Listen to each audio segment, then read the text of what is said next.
You're listening to the Colts Blue Zone Podcast with Mike Chappell and Dave Griffiths. Hello and welcome to this edition of the Colts Blue Zone Podcast. I'm Matt Adams alongside Mike Chappell. Dave Griffiths out this week on assignment, vrooming with the Indy 500 crew this week. You've been out there very often? I've been out there, multiple times over the years, but mostly work-related. So I've been out a couple of times as a fan, but usually it's field producing or doing something for digital. When I was with the Star Fair all the years, that's what I used to do early on in May. You were out there. And I kind of enjoyed it, but then not so much. And I'm fine not going out there. I'm glad we had enough people to do it. And I'm glad people here, Chris, Dave, I think they enjoy it. They're really, really good at it. So I'll stay in my lane, which, considering the race, it's not in that lane.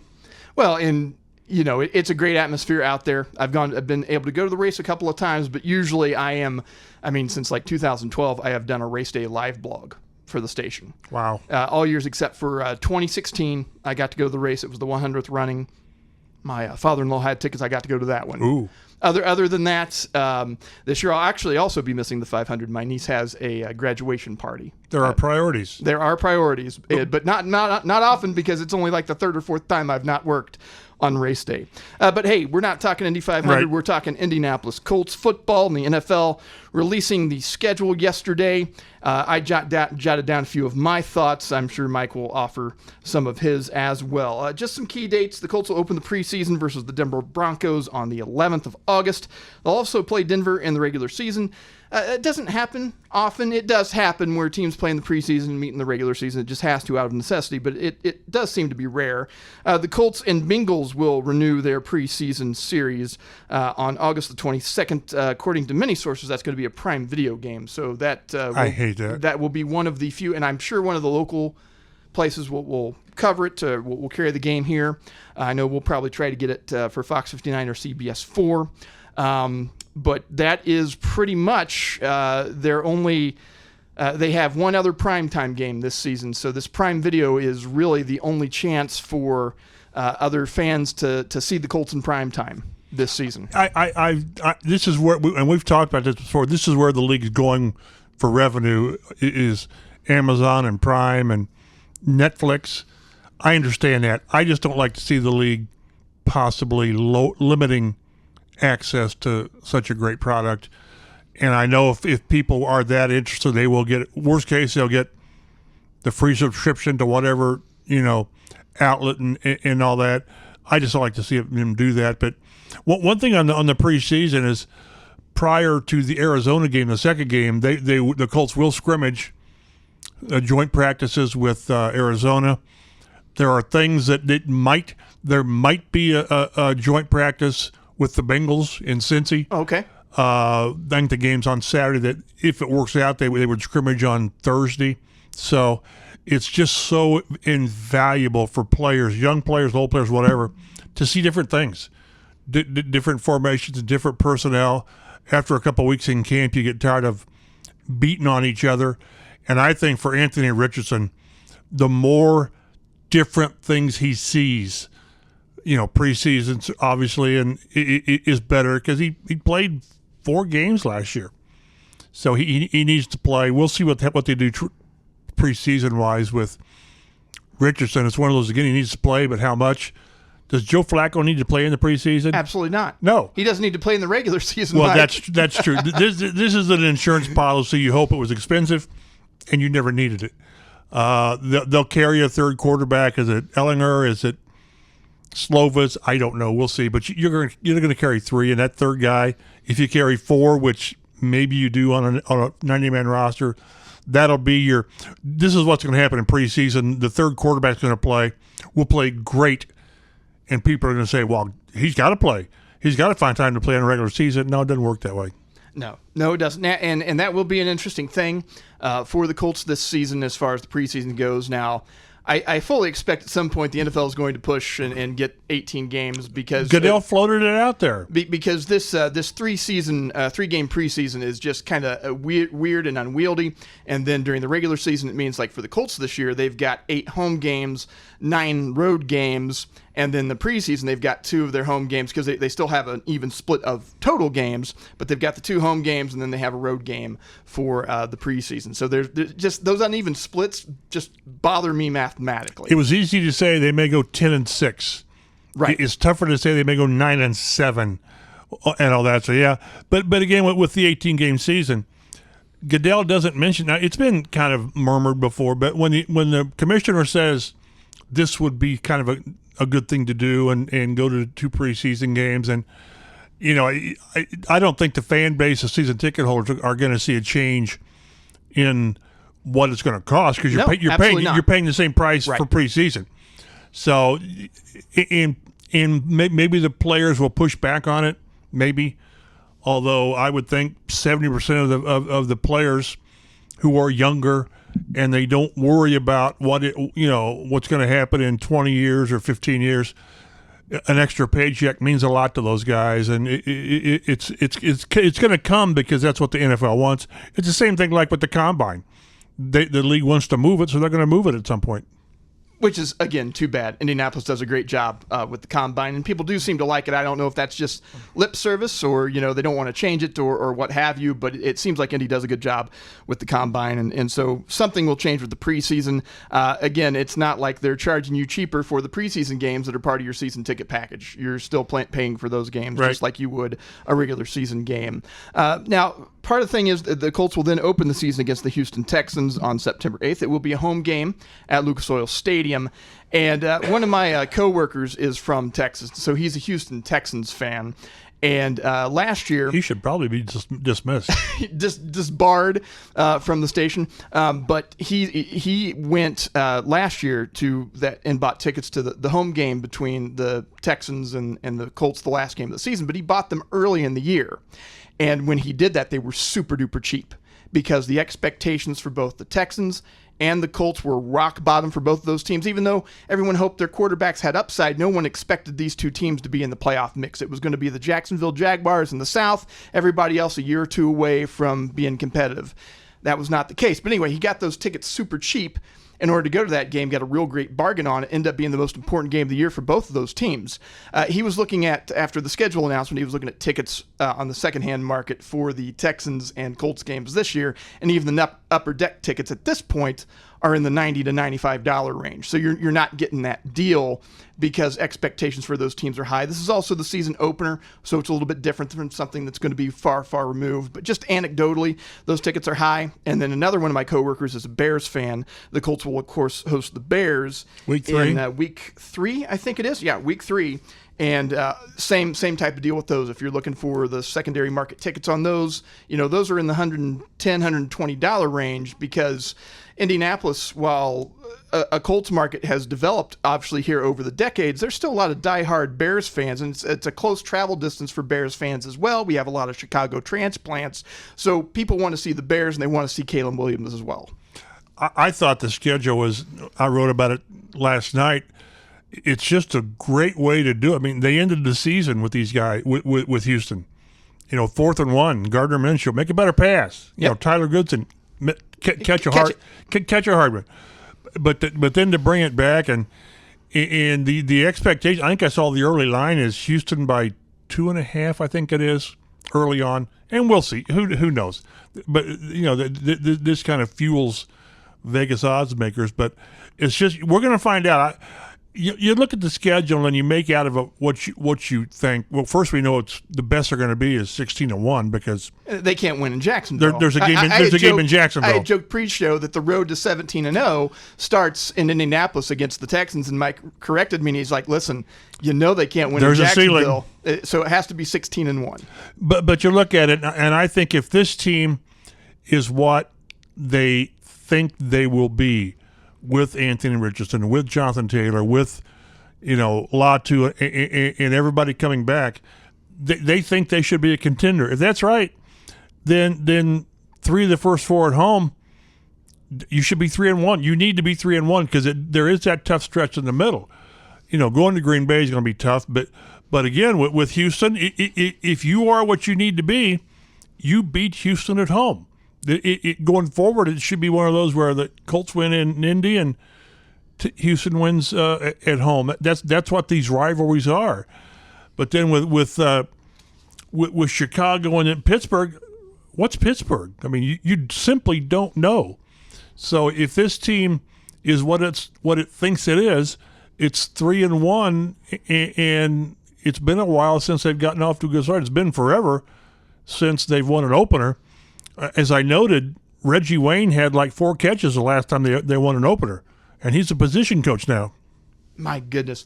Yeah, and you just don't know what you're going to see from the Steelers. I mean, I put together a video for the website today, just a schedule video, just saying, which team, when they're playing, what week and stuff.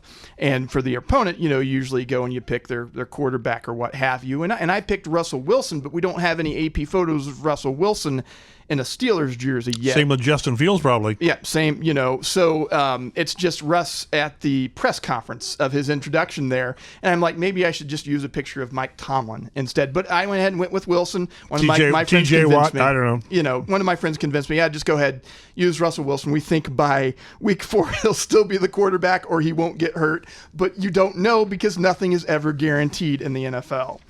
One of the things, too, interestingly, the Colts are done with 4 of their 6 divisional games by week 8.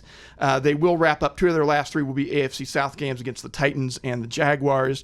I can't help but feel that, they open the season with the Texans, not holding that game a little bit later in the season, the second game between those 2 teams, I feel like it's a missed opportunity. But then the Texans have some stuff going against them as far as the scheduling is concerned because they have a very rough stretch. And there are 3 other teams that have a very rough stretch in December when you'd have to play that game.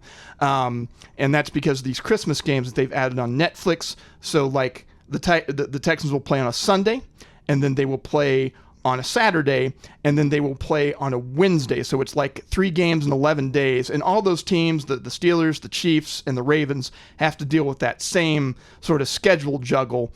But that's probably why we didn't see that AFC South game there at the end for the Texans. Well, and conversely, if the Colts can take care of business and stay relevant, the last 5 or 6 games, I mean, you could close the season with a good win streak. Yeah, it's not it's not the most onerous wrap up. They're on the road against the Patriots, who have kind of after hosting Detroit. Yep. They'll host Detroit, but then their last 5 games, they've got the Patriots on the road. They have their bye week. Then they're on the road against the Broncos, which will probably be a rookie quarterback. Who knows what their quarterback situation is going to be. And the Patriots will have a rookie probably as well. The Titans, Will Levis. We don't know what Tennessee's going to be this year. The Giants, they've underperformed last year, so who knows what they're going to do. They're not going to have Saquon Barkley anymore. And then they close out home against the Jaguars. So those are all winnable games. Of course, I guess you could argue in this 18-week slate or 17-game slate, all the games are winnable to some measure. We always joke and poke each other in the press room about this. Is when this comes out, you're supposed to, put out your projection. And Joel Erickson, our buddy at the Star, had his. I think he's got the Colts going at 11-6, I believe. I looked at his schedule and I've got 11-6. I'm going to go 10-7 because I can't go 11. I think the Vegas odds over under is 8.5. I would take the over. I just would. It's a great home schedule. I think it's a great home schedule. I agree. And if you're going to play the tougher teams, play them at home.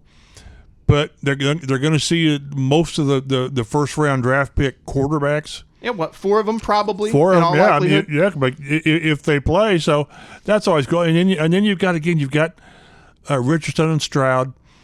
And the one thing that we may end up doing as an entire media is overlooking Jacksonville because of their history, and then Jacksonville, which is turning into a verb, last year where they ended up they lose 5 of 6 to just disintegrate. Yeah, they were in the driver's seat, like in the conference for the number 1 seed, and right in there, and then just the bottom fell out, and somehow.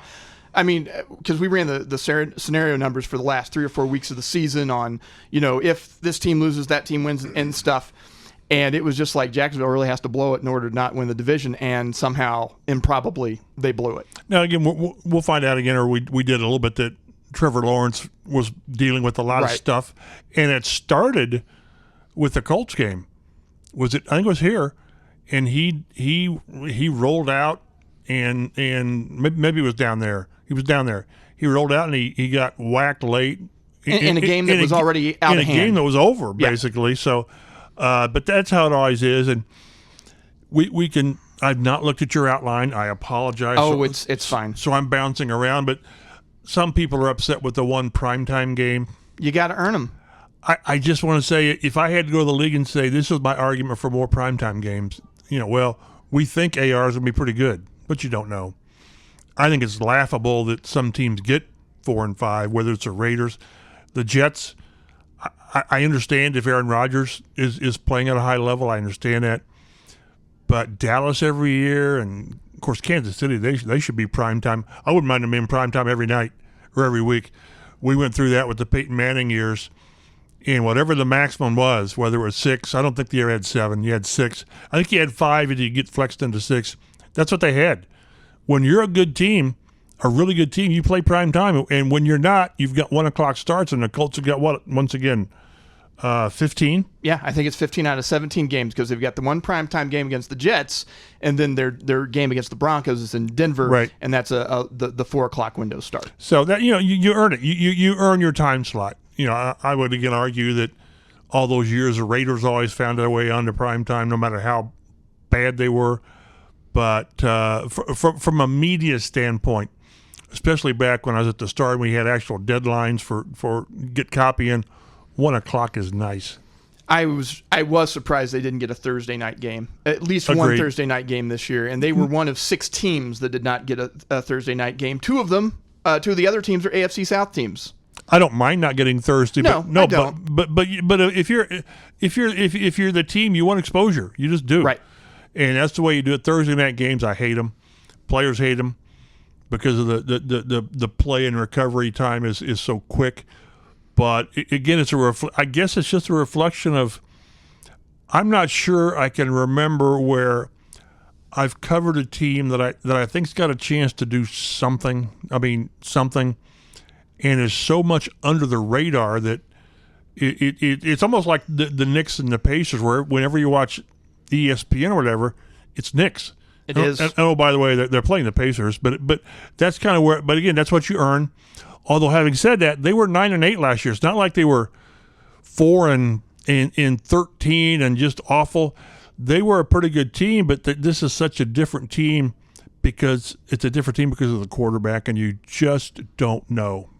I'm still surprised. I thought I didn't think they were going to have 3 or 4 or 5 primetime games, but I thought that they would get either a Monday night game and a Sunday night game, and then a Thursday night. I thought for sure they would get a Thursday night game this year. Again, I'm not complaining. I don't really like Thursday night football. I watch it because it's the NFL and it's on. That's why they have good ratings, because you just watch it. They make money from it, and people watch the games. But as far as my football team is concerned, the one that I follow and that I root for, I don't mind them not playing on Thursday. I just thought, it's nice when the city is able to host a game, national prime time, kind of puts the city on the map. But then again, they had some higher expectations in 2022 with the Matt Ryan season and all that. How'd that go? They had some primetime games, and they embarrassed themselves on national TV multiple times that season. So I could understand some recalcitrance to necessarily put the Colts there in the primetime window.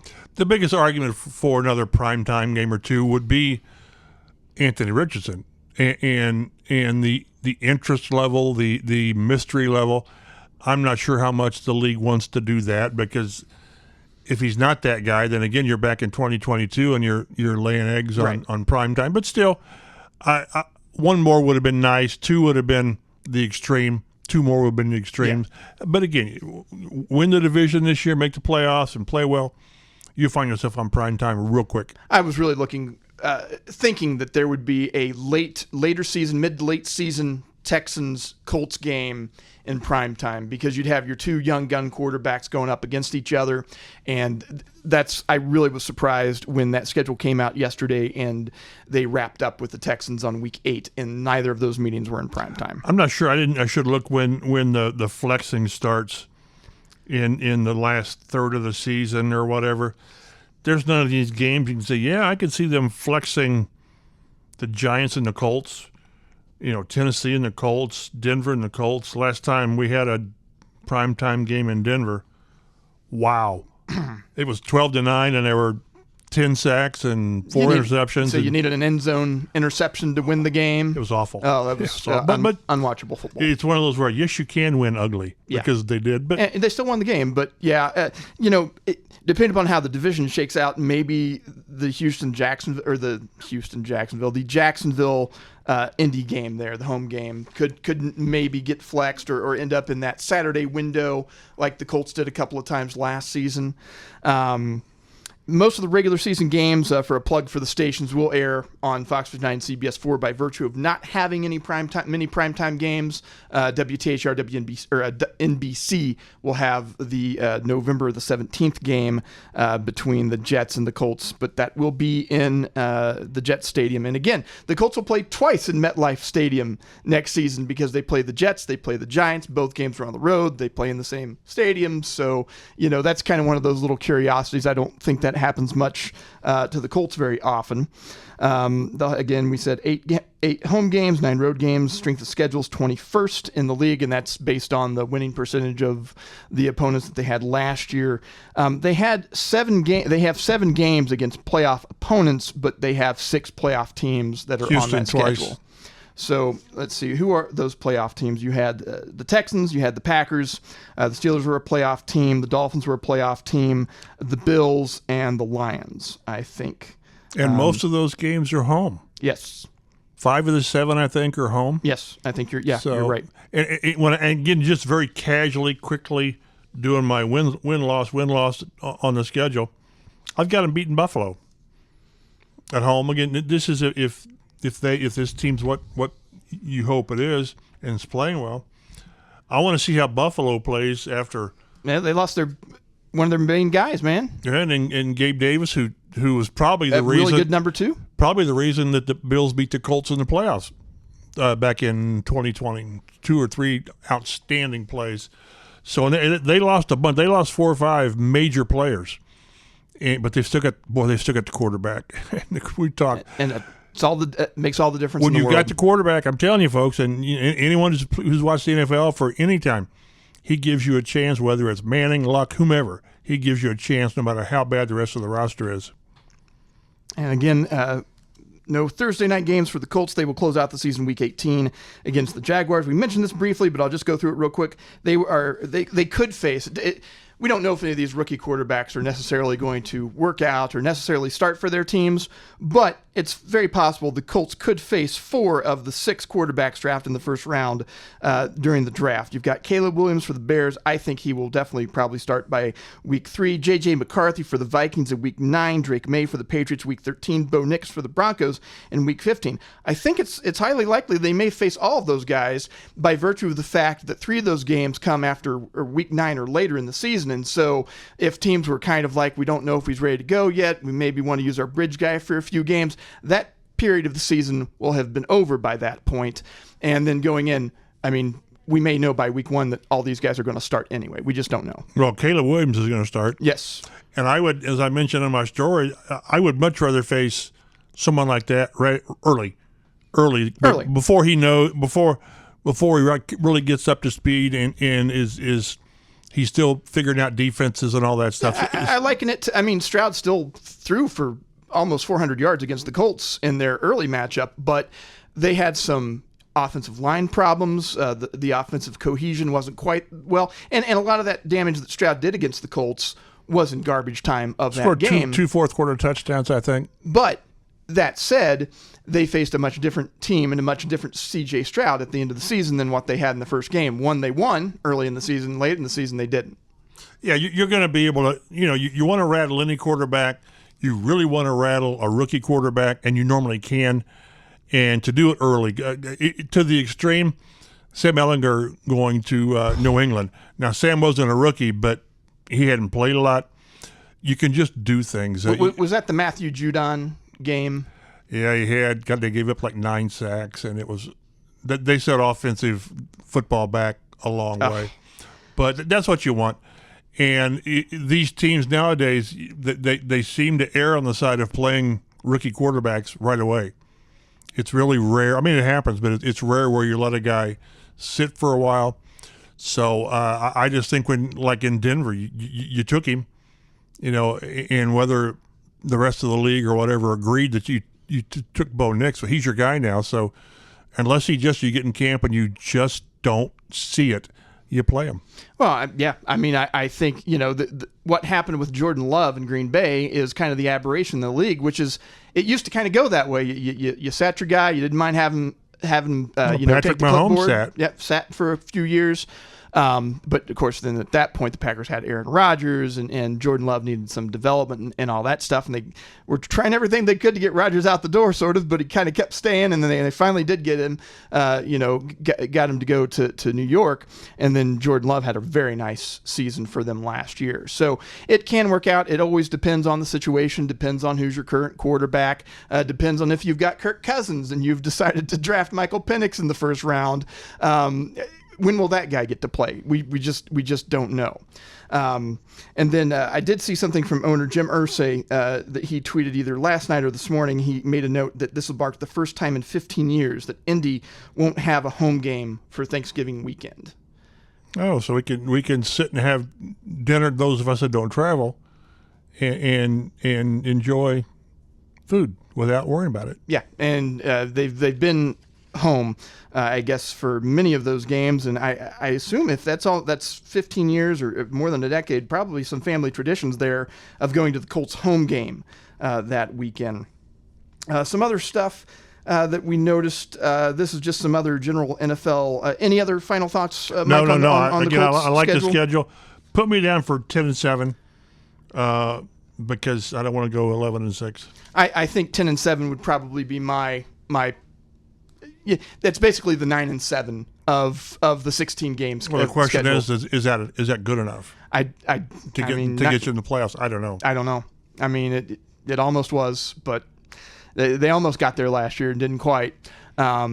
Because the way the schedule is set up and the way that teams historically play, there's a game on that schedule that you're going to circle and you'll be like, there is no way they win that game. And they win it. And they win it. And that could be the Buffalo Bills game. And then, you have another one. Oh, well, they're not going to lose to the Vikings. And then they go and they lose to the Vikings.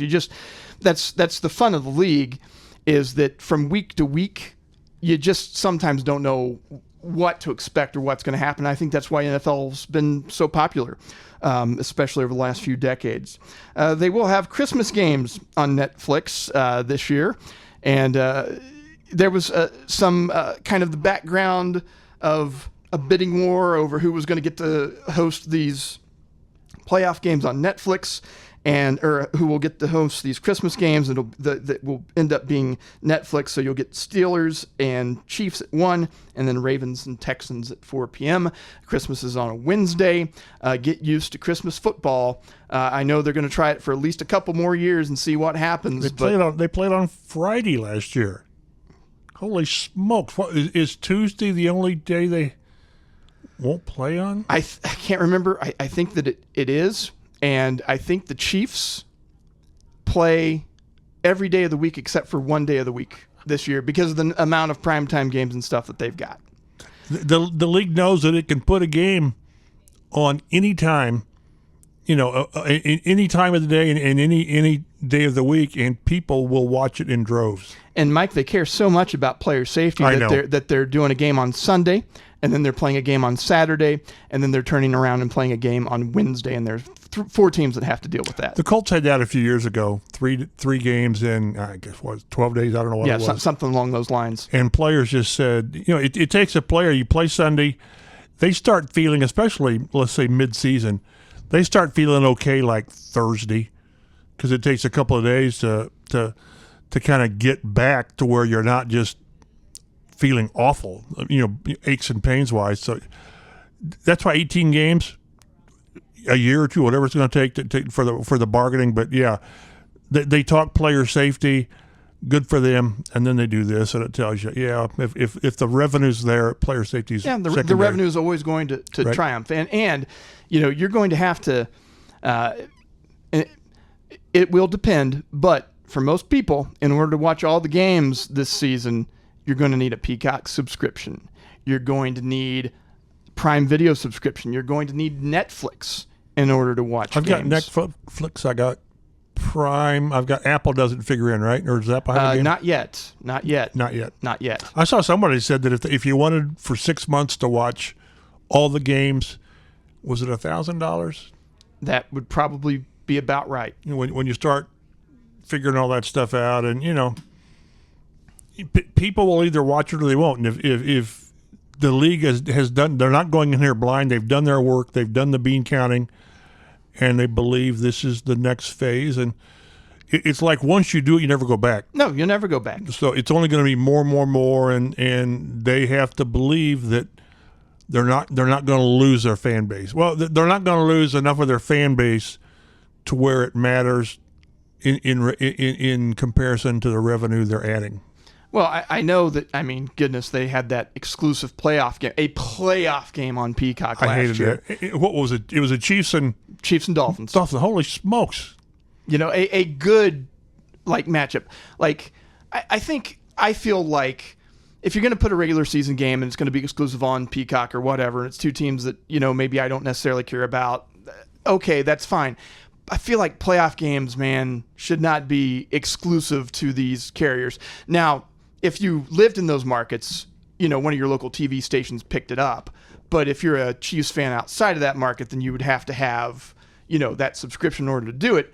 And then, the day after the game aired, NBC and Peacock let us know it was their highest rated broadcast ever.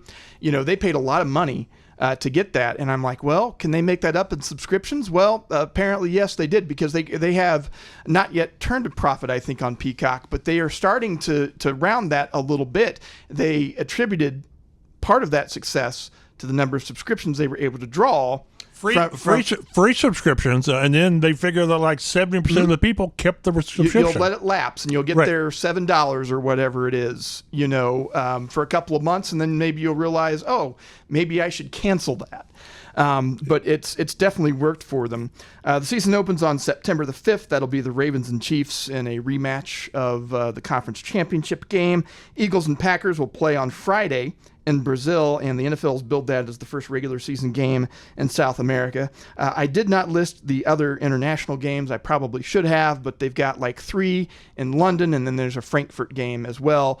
Colts not having to go overseas, although Jacksonville plays London games in consecutive weeks. I think one is technically a home game and one is technically an away game. And I'm sure they stay over there. They would have to, because it's I can't. It's in, I think it's in October, November. I can't remember, but it's back-to-back weeks. So I assume they're just going to set up shop in London for a couple of weeks. Normally on overseas games, there's a rotation, and it's I don't know, whatever the math would be. With more games, it'd be quicker. I would think the Colts would go back in a couple of years, 2 or 3 years. Yeah, absolutely. And the Jaguars just sort of have this standing invitation to. People thought they were going to relocate there. It's a logistical nightmare, but if there's money in it, as we've seen, logistics don't really matter. I kind of thought, of course, you would have this problem then, because it affects all those 4 teams that play on Christmas.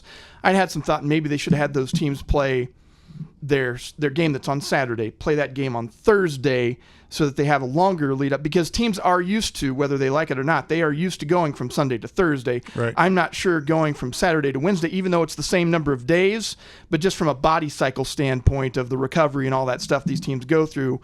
But then you run into logistics. You have to do this with 4 different teams, and those teams all play different opponents, and then you've got to rejigger the whole thing. So It's, but again, they don't really care. They can make the logistics work. They're going to have these games on TV. People are going to watch them. It's like if Jacksonville had ever relocated to London, the travel would have been awful. Oh, goodness. Can you imagine Seattle going to London? Oh, my. It's not that big of a deal if you're an East Coast team. It's probably 4 hours. I'm already concerned about UCLA going to Maryland. Oh, I know.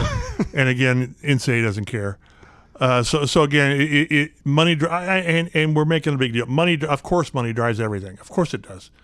I just don't want the NFL to leave behind too many bodies who either aren't up to streaming or whatever, or just won't pay for it.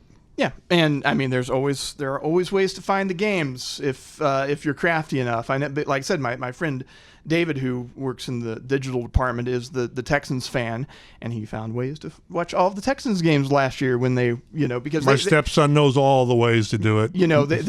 Most are not legal. They were very much like the Colts last year. The Texans, they all had those 12 o'clock Central Time, 1 o'clock Eastern Time kickoffs for the most part. Which meant, you couldn't watch them on a Thursday night game or have the national Sunday night game or what have you. So, and you weren't going to pay for NFL direct ticket or what Sunday ticket, whatever it's called these days. And so you find ways to watch your teams and watch your games. A couple other notes. The Sunday night football opener will be Rams at Lions on September the 8th, although technically the first game of the season that is on the Thursday night is branded as Sunday night football on Thursday night because branding is a thing. Monday night football's opener will be Aaron Rodgers at the 49ers. I guess I call them the New York Jets.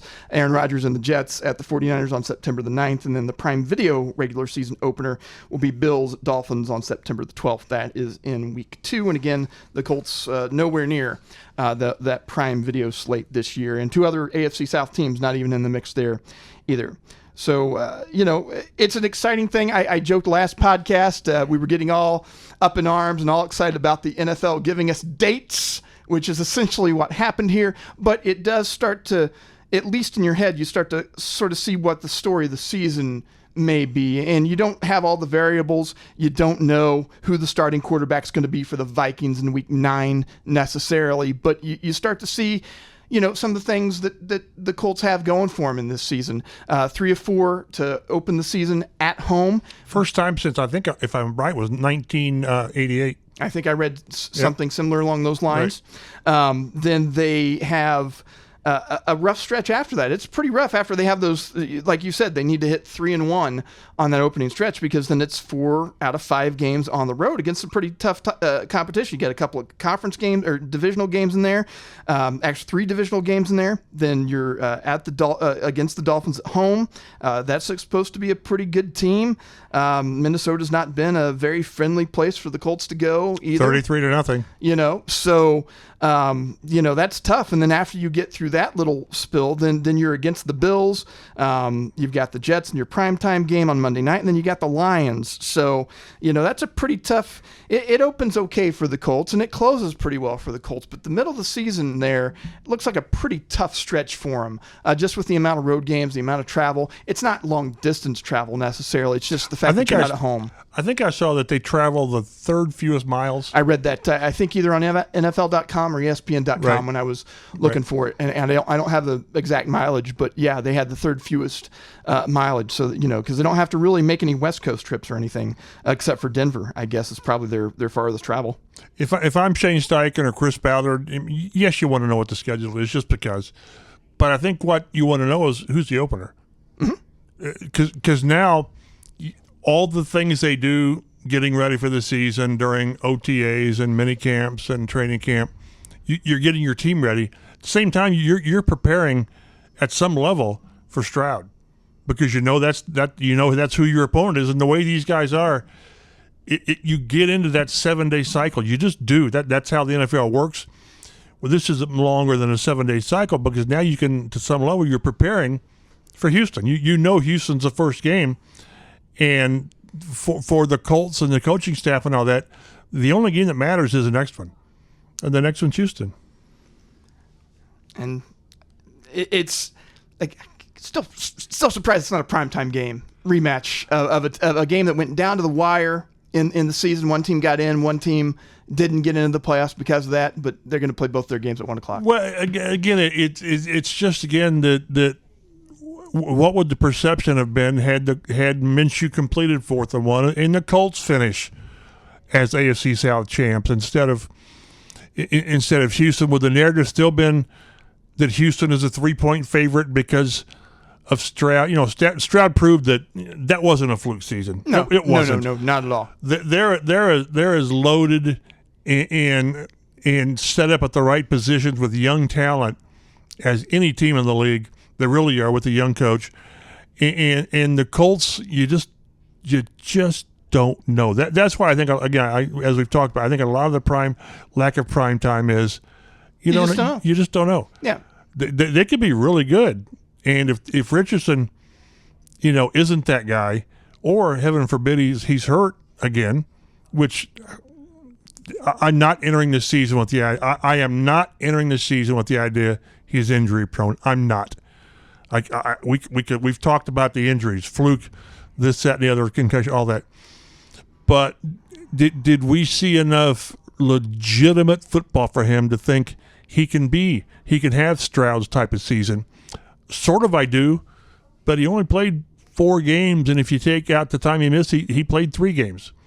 So maybe that had something to do with it. I think probably the NFL saying, no, we didn't see enough. Like, we saw the potential, but we didn't see enough. But they saw enough potential in Aaron Rodgers in 4 snaps. He has had a long career. Understand. So again, with all these primetime games, there will be injuries. Quarterbacks last year in the league, unbelievable. Oh, so bad last year. The top level quarterbacks that were hurt. That's why when you base the strength of schedule and all this, and we do this game looks good, well, this game doesn't. You just don't know because guys are going to get hurt. You hope the Colts have served their penance and there won't be any more issues with JT. Last year, whenever people say, well, they're expecting Richardson to carry this team, no, they should expect Richardson and Taylor. Both of these guys need to play. Remember, they played 2 snaps together. The game that Taylor came back and played for the first time was the game that Richardson got hurt in week 5. So I just think, again, I come back to the one thing that these guys are under the radar. The league doesn't like teams under the radar. They like splash. The Colts made very much of a splash in the offseason. They signed their own. Whoopee. I think that has a lot to do with it, too, because the buzz about the Colts is going to be whatever Anthony Richardson's going to become. They're running it back. Well, you didn't make the playoffs last year. Exactly. No, but they've got Richardson.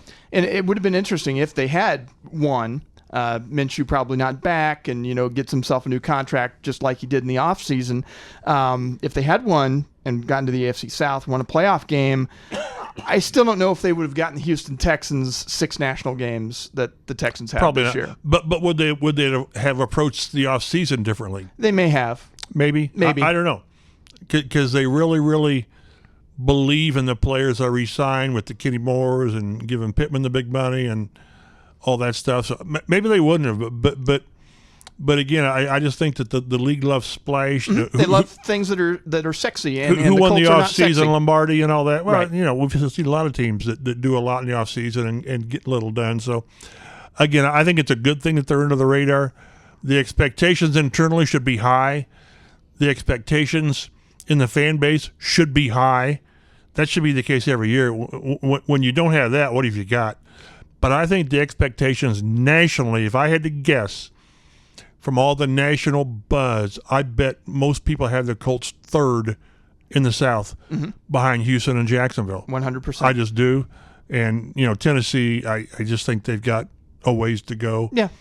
But again, you don't Maybe know. Will Levis is that guy. Right. I don't think he is. I don't think he is either, but you don't know.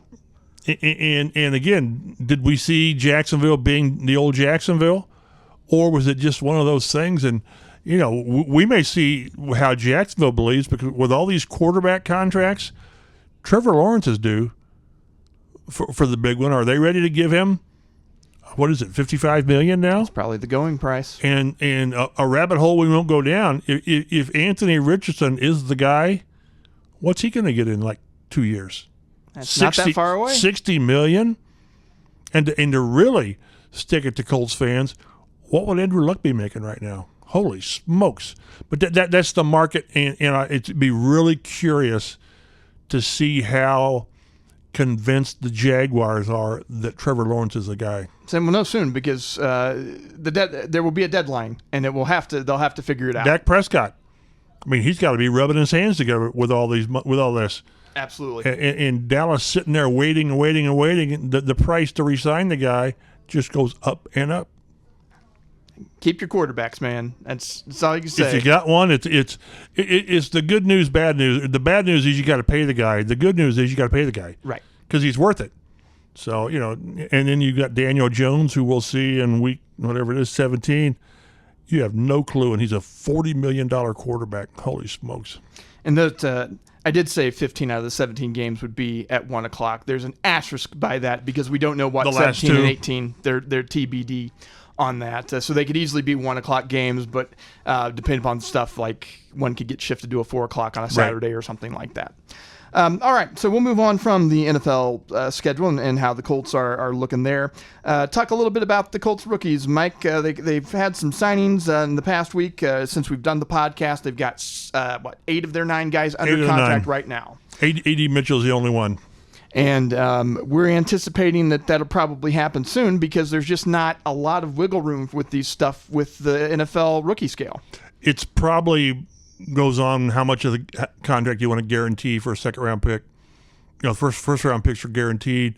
I think a lot of things now is you're going to add workout bonuses and maybe a roster bonus, but it's how much do you guarantee? And it'll get done because they always get done. I'm old enough to remember Edgerrin James missing all of training camp, Marshall Faulk missing most of training camp, Bob Sanders missed all of training camp. Yes. He was the last pick to sign, whatever that year was, in 3 or 4, whatever it was. Now there's just not a lot to it.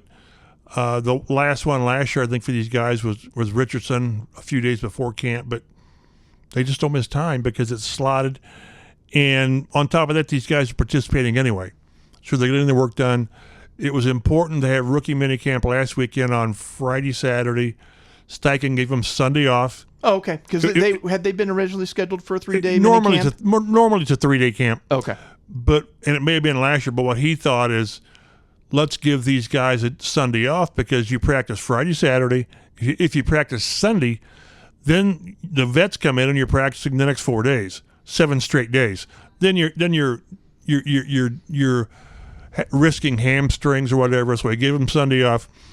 But rookie camp is important because it gives the rookies time to get here, sort of settle in. This is how it is. This is where the meeting rooms are. This is where the cafeteria are. This is the indoor facility and all this.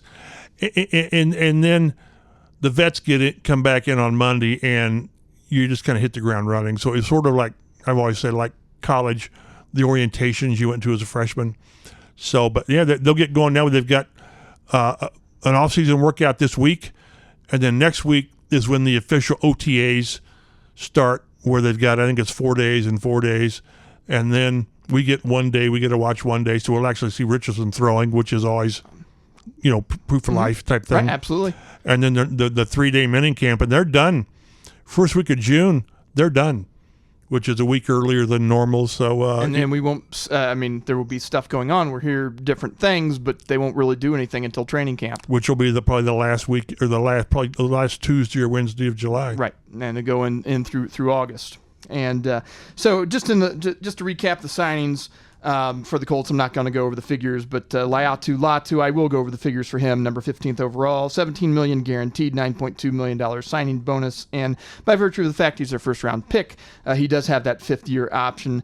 Also signing in this first wave, Jalen Carlisle and Jalen Simpson, the fighting Jalen's of the secondary defense. Micah Abraham, 6th-round pick cornerback, and then Jonah Laulu, I believe, out of Oklahoma. Just got to spell it right. Just got to do it. Second wave, then they announced earlier this week, Matt Gonzalez, and give me a gold star for that one because every time I read that name, it just makes my brain explode. I spell it correctly, though. You did get it right, yes. And then Tanner Bortolini, kind of the guys they're kind of pinning on as their swing tackles, the future of their offensive line. They're picked in the 3rd and 4th round. And then on May the 14th, we had Anthony Gould, the 5th-round wide receiver / return guy, signing his deal as well. Again, A.D. Mitchell, the 2nd-rounder out of Texas, I think, number 52 overall? 52. 52 overall. Could have been 46. Could have been 46. And he announced we got their jersey numbers. And an interesting story about Mitchell is he decided to take number 10, not because he wanted to be Dante Moncrief, but because there were 10 receivers picked in the draft before him. And strikes me as a guy who's going to play a little bit of a chip on his shoulder this year. It's funny. Kevin Bowen, or the radio local guy, he said, well, can you name the 10 guys? He said no. I bet he can. I'm surprised he doesn't have them tattooed on his forearm. A couple of them were his teammates, right. Weren't they? So right. He definitely know them. And I did read something along the lines of, he doesn't hold any animosity against the receivers that were picked ahead of him. Some of them are his friends, and he's played with them and that sort of thing. It's just, he felt like he was first-round talent, felt like he should have been picked earlier in this draft, and so he's going to use that as motivation. And then as we have lightheartedly mentioned during the podcast a couple of times, the Colts thought so much of him that they traded down 6 slots to get him. And that's not necessarily accurate. It's just they traded down because they wanted to acquire more picks, and then he happened to still be there on the board, and they're like, you know what, we do have to pull the trigger on this guy. And we talked to Reggie Wayne about him, and he's really enthused about getting working with him. And he just said he brings different traits than what they've got in the room. He's 6'2", is he 210? I don't know what he is. The deep speed, but the great hands, and he said getting in and out of routes, and it's going to be really, really. The impression is that he's Alec Pierce, maybe a tad bigger. I don't know. I can't remember what. Maybe Alec's probably about the same size. But these are both deep threats. You look at both of them as well. These are the guys who are going to take the top off, but we'll see. They always find room. Suddenly, it's a pretty deep receiver room from proven guys, Pittman, Downs, and Pierce, draft picks with Mitchell and Gould. Ashton Doolin all of a sudden is number 6. And then you're going to have undrafted guys and all these, and they've got some guys they brought back. It's going to be tough to crack that receiver room. One thing that people always need to keep in mind is when you don't make the 53, few teams use the practice squad as well as these guys do. Yep. Very effective. It's always seems to be a backhanded compliment to say you're on the practice squad and you don't make as much money. It's not the same as a 7th round draft pick. But if you're on there, they will give you a chance, and there will be opportunities for practice squad guys to play. And you will get, at some point, you're going to get a game check. Correct. No question. That's right. You're right. And that's the week you go out and you maybe pay off your car. Exactly. I don't know. But again, we've talked before. I like the roster. I like how deep it is. Good luck finding a spot with the offensive line, defensive line, receivers. Really, really deep group.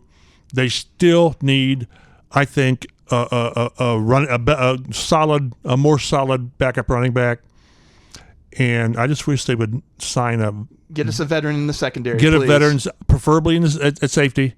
I don't think they'll do both. They've got the money for it, but bring in a veteran safety just so we'll quit talking about it. Yeah, and then because it's been a broken record for us for about the past month or so, because we keep expecting it to happen. They've got the money to do it. They renegotiated some contracts, and it's there. And that, to me, I mean, everybody going into that draft said the secondary was a problem for the Colts. Everybody had them picking a corner. We're just saying we think that the Colts do like their corners. Whether or not we agree with that, we'll leave up for debate. But we feel like they need some experience in that secondary. We don't like it quite as much as they do. Yeah, exactly. So I just don't want to be sitting here in January and I'm saying, boy, we should have done more in the secondary, And again, I'll give Ballard. I'll agree with him a little bit on corner, a little bit. With Juju, I like the 3 with Juju and Jalen Jones. I'm sort of 50-50 on, and Kenny Moore is certainly, but you need like 4.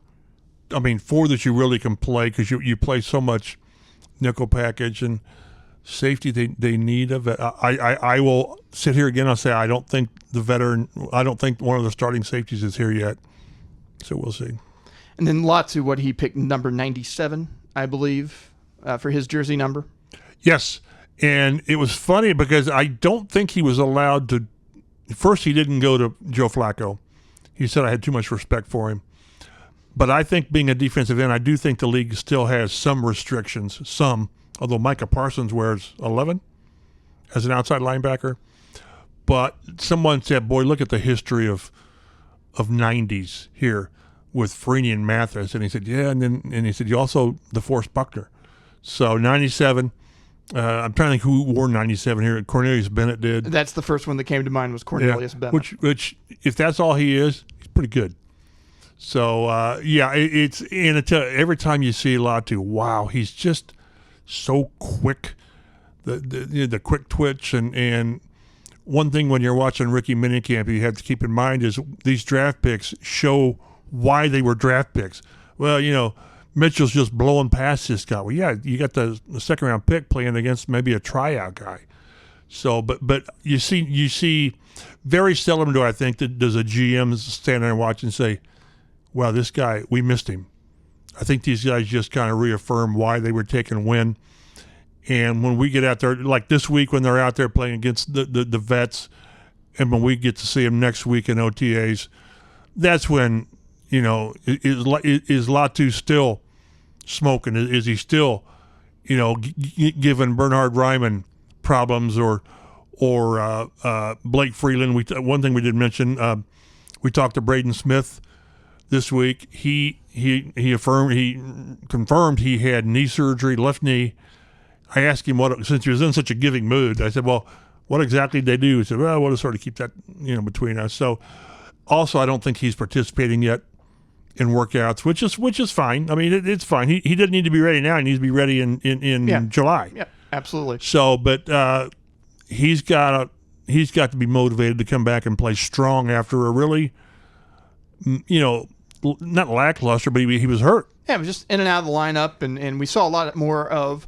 And to his credit, he did pretty good out there, Blake Freeland out there. But we did not expect that we were going to see that much of him this season because Braden Smith's been very solid at right tackle. But, again, in and out of the lineup last year, missed several games in a row. He made it sound like the knee bothered him last year in the offseason. Yeah, I think I remember him having some injury problems the and season it was before. Let's not have surgery. Let's kind of manage it, and it just sometimes that just doesn't work. It gets to the point, you understand, these guys don't want to miss time. They don't want to have to go through the surgery and the rehab and stuff. But sometimes, trying to play off one leg just is not feasible. It's just not going to work. Well, when you're an offensive tackle, you're facing an elite athlete every week, game, whether you're right side, left side. And if you're not quite there, it's already tough. And one of the last couple of games, the home games, Braden Smith was just torturing himself because he gave it what he could, and it was really hard to do. You could see how hard it was. So I hope he comes back and has a strong season because he's a solid right tackle. So the Colts have off-season workouts, OTAs, May 21st through 23rd, and then 29th through 31st. Then there's a mini camp in early June 4th to 6th, and then they're adios. Then we won't really hear. We'll probably hear from the team on occasion, but it's not going to be, pretty much from the end of the season through the schedule release and mini camp. There's usually a steady trickle of news and things to talk about. Once you get past the OTAs and stuff, it becomes a little bit more difficult to find stuff because you don't have your media availabilities. You don't have the team actively working out where you can go and see it. Well, the problem is a lot of times when you have news after June 6th, it's not good. No, it's poor guy, blew out his knee in a cut or something like that. Or he was caught doing 140 in a 60 zone. Normally, there's not good news. We want it to be quiet until training camp. Quiet, I think is Mike's point. All right, well, that'll wrap up this edition of the Colts Blue Zone Podcast. You can always follow us on Twitter or X or whatever you want to call it. Follow Mike Chappell at CBS4Indy.com and Fox59.com. For Mike Chappell and Dave Griffiths, who was unable to join us this week, I'm Matt Adams. Thanks for listening, guys.